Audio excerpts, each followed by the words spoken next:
मेरा नाम अनामिका है। मैं एक मैसेज तनिष्क ज्वेलर्स को देना चाहती हूँ कि तनिष्क वालों, ये जो आप दिखा रहे हैं ना,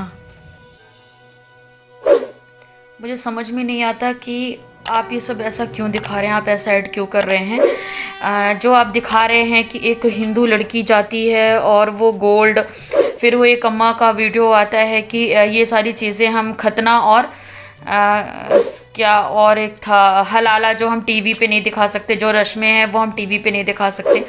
जब वो लड़की पूछती है कि ये रस्में तो क्या होती है, नहीं होती, इस टाइप की जो बातें हैं। तो अगर आपको कुछ जानना है ना, तो आप साइबर सिपाही के शुभम मंगला से मिलिए और सुदर्शन वाहिनी के विनोद आजाद जी से मिलिए।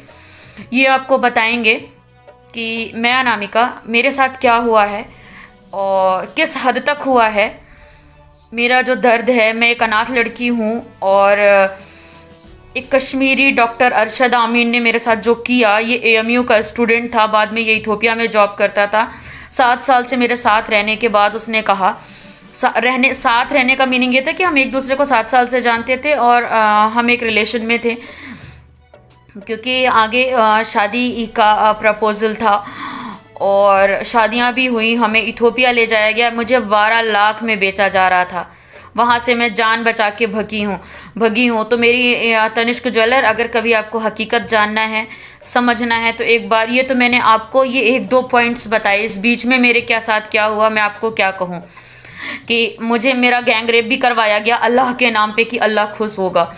तो मैंने इससे कहीं ज़्यादा दर्द देखा है। आपसे हाथ जोड़कर विनती है कि एक बार आप शुभम मंगला और विनोद आजाद जी से मिलिए और इनसे मेरी कहानी सुनिए। मेरे कोई फेक कहानी नहीं है और मेरे पास इसके सारे एविडेंसेस हैं। तो उसके बाद आप सोचिए कि ऐड चलाना आपका कितना अच्छा है। और मैं सभी हिंदू लड़कियों से एक रिक्वेस्ट करूँगी, चाहे वो रिचेस्ट हों, चाहे वो पुअर पीपल्स हों, जो भी हैं, वॉट एवर, कि आप तनिष्क ज्वेलर मत जाइए, क्योंकि कहीं ना कहीं ये भी अब एक षड्यंत्र है। मैं भी मॉडर्न सोच रखती थी और पढ़ी लिखी लड़की थी, इसलिए शायद मैं भी सेक्युलर थी और शायद इसी वजह से मेरे साथ हुआ। मुझे लगता था हिंदू मुस्लिम कुछ नहीं होता, इंसान अच्छा होना चाहिए, मोटो अच्छा होना चाहिए, लेकिन ये सारी चीज़ें मेरी गलत थी, मैं यहाँ पर गलत निकली। और तनिष्क वालों, एक बार वापस से उन लड़कियों से मिलो जो लफ्ज़-ए-हात का शिकार हुई हैं, मेरे से मिलो। बहुत सारी ऐसी लड़कियां हैं जिनसे आप मिलो, तब आपको हकीकत समझ में आ जाएगी। और ट्विटर में भी एक ट्रेंड चल रहा है कि एक लफ्ज़-ए-हात की लड़की, मतलब एक मुस्लिम लड़का एक लड़की को आधा मार चुका था और अचानक से गांव वाले पहुंच गए तो वो लड़की बच गई।